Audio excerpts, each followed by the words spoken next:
Okay, so here we are. This is the very first panel of today's event, Esports and Gaming Forum, taking part for the third time, this time online, but thanks to the fact it is online, we were able to invite some great speakers from all over the world. So first, Alexander Lewin, VP Distribution and Programming Blast.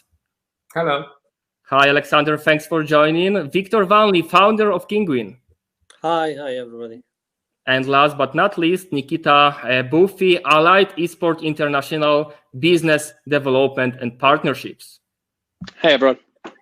Hey, guys, I'm really happy we are here together. So let's go straight to the thing. So I believe that if something happened to the industry, it definitely happened to the offline activities. Viktor, you are in the industry since like 20 years. You run a marketplace of digital goods, but recently you have decided to diversify your portfolio, create an eSport performance center. Thanks for hosting us today, by the way, and also creating an arena in Gdańsk in the northern Poland. I would say it wasn't the best moment to create such offline places. How do you feel? How the business going? How the offline business going? Well, obviously, there were huge complications due to Corona and the subsequent lockdown. The eSport Performance Center was forced to interrupt its operations, of course, and it's still closed at the moment. So we are not hosting any teams. We had the launch in Gdańsk planned to be open mid-March, which obviously didn't happen as well.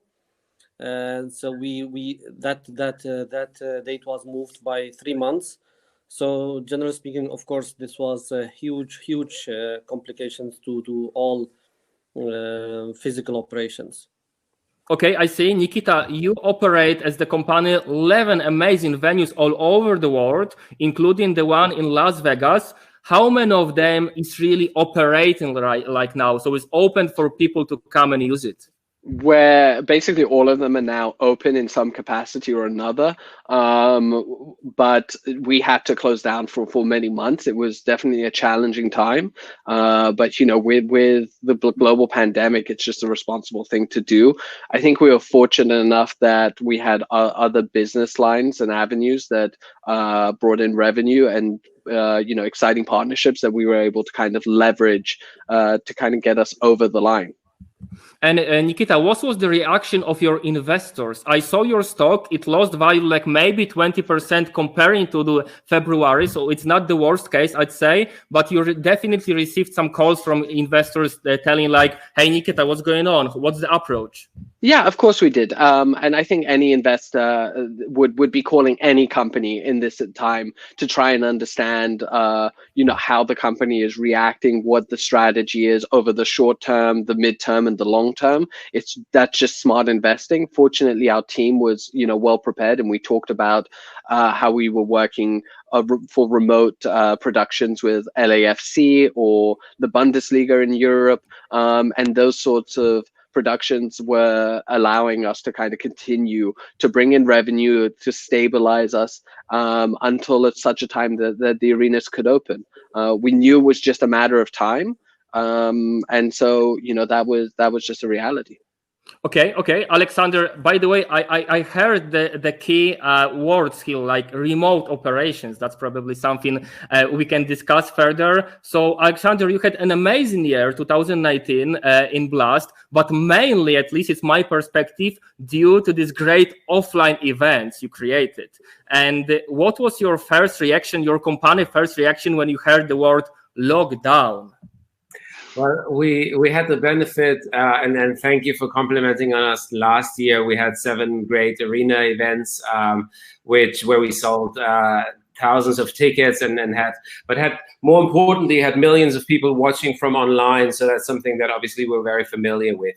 At Blast, we had a little bit of a luck with the timing, because we completed the first part of our tournament series in January, and then we weren't supposed to come back on until May and June. So we weren't caught, we weren't blindsided. We had lots of time in order to prepare.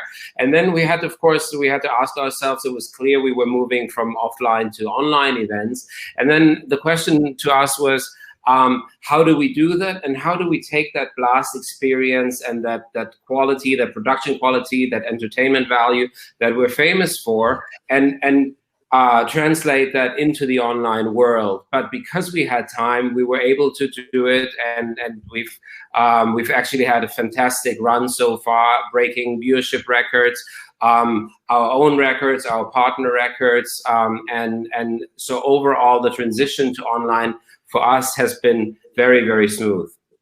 Okay, would you say that offline tournaments are more exciting for viewers than the online tournaments are? What's your approach in the company? No, I wouldn't necessarily say that. I think that of course when you have an offline event, you have to differentiate between your audience, and we've always done that prior to lockdown and prior to COVID. We think about who is watching at home, and whether that be linear TV or whether that be online, and who is actually in the arena. And we divide the entertainment part into two. So we have a dedicated arena entertainment. And in the arena entertainment, we try to bring local celebrities. We had, for example, the Prime Minister of Denmark opening a show in Copenhagen once. We had some local culture, Tivoli Guard in Copenhagen. We had some samba dancers in Brazil. But we also have traditional arena entertainment like t-shirt cannons, cheerleaders, pyros, kiss cams, and all of that you would expect if you went to any kind of top-level sporting game. And then you have the entertainment for people who are watching at home. And for those people at home, there is actually no big difference whether they're watching an arena entertainment or whether they're watching an online tournament. And the reason why is because we've taken the elements and we've looked at the elements that make up good entertainment and translated that into our online shows. So just for one example, not to take up too much of the time, the community experience. That's certainly something that you would have with you if you walk into any big arena.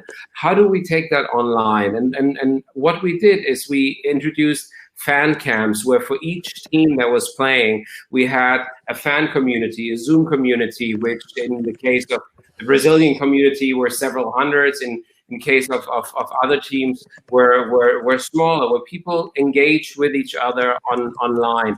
We were the only company to do player cams for all the players. We created additional content to show. So we really made sure that as a viewer, no matter where you were, you felt that you were being part of an online community, and you're not just watching home alone, you're watching part of a big group of people. Okay, I see. So definitely adapting is the key thing that someone who wants to keep their position in the industry needs to do. Viktor, I love the fact that you are taking part in the show, because you got the offline businesses like EPC and the Arena, but you are famous for doing an online digital platform. And in short words, how is the digital business doing, the marketplace? Have you seen the growth in terms of the revenue? Yeah. It's, I mean, also we've been fortunate in that regard. Just as Nikita mentioned, it's always good to have some diversification of your business, so you're not entirely attached to just one. And the online business was able completely to mitigate, of course, the complications we had from the physical operations. However, it's also fair to say that the surge was rather, I would say, temporary, but I would say that's for the whole, for most of the gaming kind of like websites and applications we have seen. This growth has slowed down since, but of course it was a decisive, force to keep us going. But I guess we will get also into the details of the physical operations soon. So. Okay, I see. Thank you very much for covering the situation in Kinguin, the marketplace. Nikita, so Alexander said that you need to adapt, and basically you guys did some amazing adaptation, if I can say like this. We saw your cooperation with Bundesliga. Could you tell us more about this? Yeah, like it's something we pride ourselves is definitely on adapting to each client's needs. A lot of people, if we're working with non-endemics who are looking to get into the space, whether that's JD Sports, Bundesliga, LAFC, we've worked with variety of whether it's teams or brands. They might have certain impressions, but we like to really drill down on the concept of like, what are they trying to actually do? What is the ideal outcome? Because if it's fan engagement, that's one product. If it's content, that's another product. If it's a live event, that's a third product.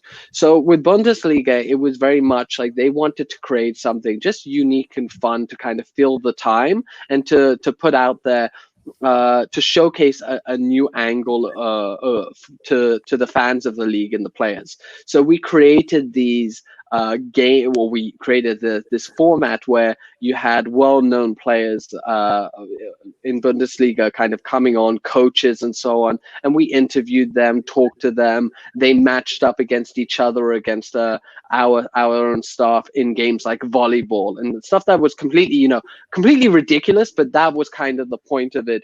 We weren't trying to recreate football inside FIFA, because we don't think that necessarily hits the same points. So it was much more about like, hey, if you're a fan of this player, let's see a completely different side to them. And that's something I think we do very well, and we really try to think a lot about. Okay, thank you. So guys, you can ask the questions of the chat. If you want to know anything, simply put the question on the chat and I will ask you. Alexander, recently you have started a very interesting project because most of the people associated Blast with the top esport teams like FES and IP, etc., playing in Blast Premier, and you suddenly decided to start the Blast Rising project, which is dedicated for the, let's say, tier 2, tier 3 Counter-Strike team. What was the reason behind this? You needed more content, or what? What was the reason? Well, the reason was that we wanted, as you say, we have Blast Premier as our flagship product, and we have teamed up with 12 of the best teams in the world that form that annual circuit. And in a way, perhaps you could compare it to the Champions League of football, which is amazing because you get like the best of Counter-Strike, but it is, of course, doesn't give you the ability to engage with the community at large. And this is something what we wanted to do with Blast Rising, where we're reaching out to the wider community, where we give teams that don't normally have the chance to interact with Blast the opportunity to take center stage on our stage and on the Blast network, but also give us the opportunity to reach out and be in touch with territories where we're not always, be in touch with teams that we think are going to be big a year or 2 years from now, and already have a first touch point with those. So overall, we made that tournament in cooperation with our partners at Fantasy Expo.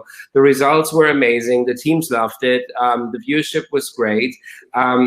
To be honest, we also had the time to do it because there was a window of opportunity for us in May that we wanted to fill, and the results have been overwhelming for us. So in that regard, there'll be more of that. We will reach out. We've also in the past months we've reached out, expanded into Dota with Bounty Hunt. So there's more and more to come from Blast in that region. But of course, we will always be known for our flagship product, Blast Premier. I see. Nikita, so I Googled your company. I carefully checked what's your approach towards the arenas, and I found that you say that your arenas are done both for gaming battlegrounds and everyday content generation hubs. How do you understand it? What's the mixture? How does it work? Oh, we you know, our venues have basically no dark days every year. Like they are open. If we're not running a third party event, we're running our own intellectual property tournaments or creating content, or the arena is open for current events. So it's something we're firm believers that to succeed as a venue and a high-end esports venue, which is what we believe ourselves to be, you have to tap into the local community and make it a destination that people want to go to day in, day out. Not, you know, I think Blast do an incredible job creating these events, and they're these tentpole events that you look forward to and you anticipate, and they come every X couple of months, where we want to fill that gap in between those, and we want to attract Blast to our arena. So maybe Alex, you know, we should chat. We have great distancing and everything. It's amazing. But you know, we genuinely believe that, like, hey, well, there's an amazing community in Las Vegas, in Santa Ana, in Melbourne that wants to not just compete against each other, but they want to hang out, they want to have beers, they want to talk, and they want to play on the very best equipment, and that's what our venue is there for.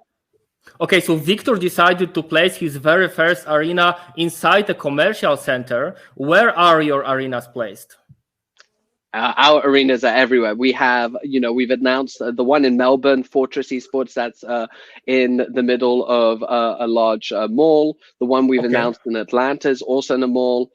Vegas is in a hotel pyramid. You know, it really, we look at each city, and when we do an analysis of that city, we try to identify hotspots according to a variety of factors. Okay, so Viktor, what was the idea behind placing the arena inside a mall, a commercial center? I assume, and we talked many times, that were different opportunities, different places you were considering, but finally you choose the one in Gdańsk in a mall. Why?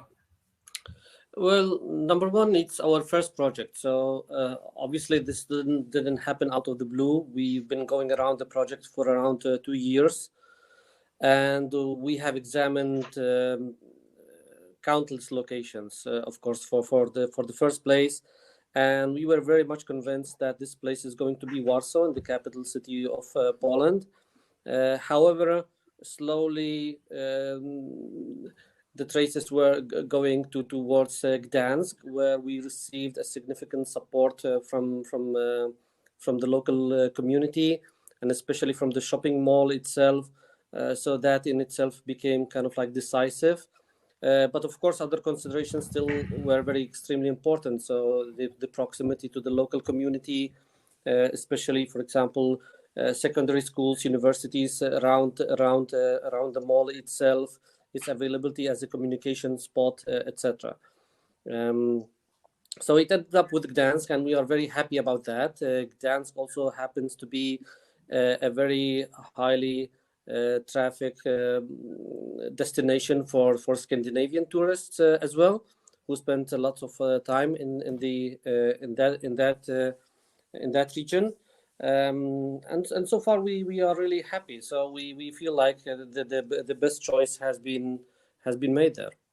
Okay, before I proceed, I'd like to expand the questions about the content generation hub, Nikita, as you describe your arena, because I believe you didn't explain this. What does it mean an arena is a content generation hub? Oh, well, we have a fully equipped production facility. So it depends on the venue. They have different scales, but if we're looking at Las Vegas, we have a production room that allows us to cater to you know, Riot Games and host All Stars, or whether it's Twitch, I see. And then producing our own content internally, you know, some of which we've been working on the last few months and we'll be announcing soon. Okay, I ask this because I know that Viktor is also interested in having the arena as the content generation hub, but more as a place open for the streamers, influencer who can come and create the content on their own. So I was interested in the way you see the term content generation hub. Like we've had, recently Ninja was in Vegas to see the Cowboy Cerrone fight against McGregor a few months ago. He had obligations to Mixer, RIP on that one. But he came to the arena to stream from there. We've worked with him a few times. So it does happen. I wouldn't say it's a focus of our business strategy, but it's definitely something that, we want to cater to them and make the facility available. Okay, Alexander, so we got a question from the chat. It's a very bold question. I hope you will be able to answer, brave enough. So the question is, do you expect that the revenue of this year, 2020, will be lower than the revenue from 2019 and previous years? And do your investors are ready to accept this fact? I think I would be preempting questions that are asked at board level, and I think I would be well advised to not engage with that question. Maybe I can say something else that I wanted to say to previously, and then elegantly move away from this investment question, which is, I think it's kind of noteworthy that my colleagues here on the panel, like us, on the one hand, service the endemic community, but then on the other hand, are very, very open and very much directed towards the mainstream, which is something that Blast is also trying to do. So coming back, just if we look at, for example, the choices of locations that Nikita is making and that Allied Esports is making, this is not necessarily, I mean, if you're in Vegas, the first thing when you think about Vegas is not necessarily esports or gaming, or if you think about gaming, then you think about something else, more in the gambling.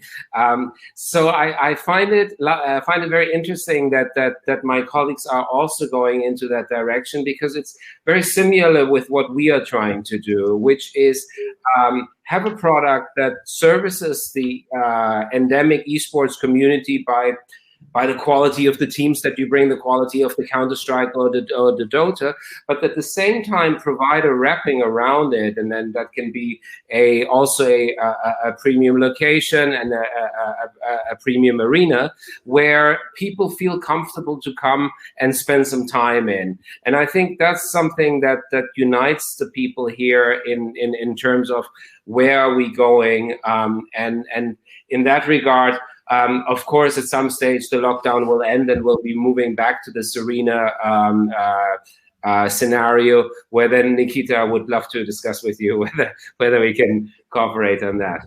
I mean, just to add to that, I think, when we're talking about live events, you can play any game basically at home, so long as you have some sort of equipment. And a lot of PC games are optimized for very low quality equipment, I would say. So why are people, you can watch online, the viewing experience is comfortable online, and I think it's been designed very well. So when we're asking people to come to our venues and coming to our events, it's because we're offering something extra. We're offering entertainment. We're offering something memorable. And it's exciting to see how far that's come, over the last few years, and seeing like Alexander mentioned, and Viktor, the arena that he has in Poland and all of them, that offer something that people can't get at home. And I think that's really will allow us to kind of take those next steps. Yeah, okay. I mean, I agree with you guys, definitely. I'm not sure, Nikita mentioned the socializing part. For us, actually, that's the key to the existence, coexistence with the local community. We haven't even named the place as an arena. We named it a lounge, a term for, people simply coming together and, hanging out together. And that's the key part we see in our mission, focusing on the people just coming there, having fun, maybe having some drinks together, of course, watching esports, maybe playing in some fun local tournament. But even like my background is esports, hardcore esports, let's say since 20 years, I don't see the esports itself as the main focus. It's a natural activity for people to go by, but not necessarily the activity which will bring, let's say, will be the decisive bottom line for you at the end of the year. But yeah, I get where we're going with all of this, and it will be exciting, like, to see how this turns out. And definitely there is a huge gap to fill in that regard. Okay, we got a very interesting question from Joanna on the chat, but our time is super limited. So Joanna, I encourage you to ask this question directly to Nikita on Hopin. You got the opportunity to do it, or through the LinkedIn. I believe that Nikita will be able to answer you. And guys, I'd like to finish with one very general question, which also was the main topic of the discussion. So please give us like a general statement what you think. Are we watching the end of the era of big events and impressive gaming arenas? Alexander, you can start. Start. No, definitely not. People want a major entertainment. People want to go there. They'll be keen to buy tickets as soon as that becomes available, wherever that will be. Do we see a shift in online? Yes. There'll be more tournaments. There'll be structured slightly differently. But when it comes to these big arena events, it's always something that people crave for, wait for, buy tickets for, excited to share with their friends, sit next to them. That's an experience that they would love to see, and we will see again. Of course. Nikita? Yeah, look, not at all. I think it's only going to get bigger and better. I think the opportunities, we're elevating it to new heights. Everything from, the World Championships in League of Legends with the holographic dragon flying around, it was mixed reality. I think what will happen is that, and this is our vision from Allight's point of view, is that it's creating different levels of leagues, and that will just continue. You'll have online leading to local offline events, and then leading to larger.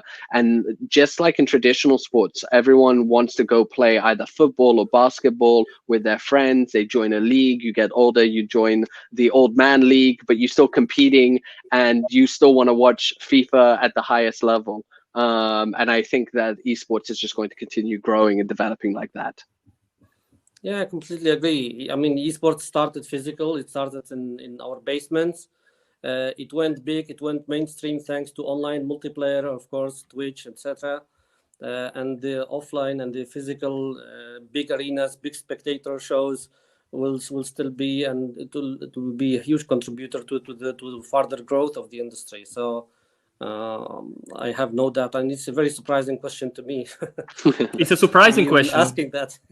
No, I believe it's not surprising that we expect some kind of a change, and it's obvious, at least from the perspective from people who are not familiar with esports, that esports actually may be done online, fully online. So that's the question the noobs always ask. Hey guys, why do you meet offline? Why do you go to the venue to look how the people are playing computer games? So definitely that's a question that rise in the heads of many people. So guys, I personally believe that that's just a shift. That's something what will bring some new value to the industry, but definitely I'm expecting the big events and big arenas to keep growing. Thank you very much, Alexander, Lewin, Blast, Viktor, Wanli, Kinguin, Nikita, Buffee, Allied Esports International. Thank you for having us. Thank you, everyone. Cheers. Have a good day. We are heading to another great panel. See you just in a couple of minutes.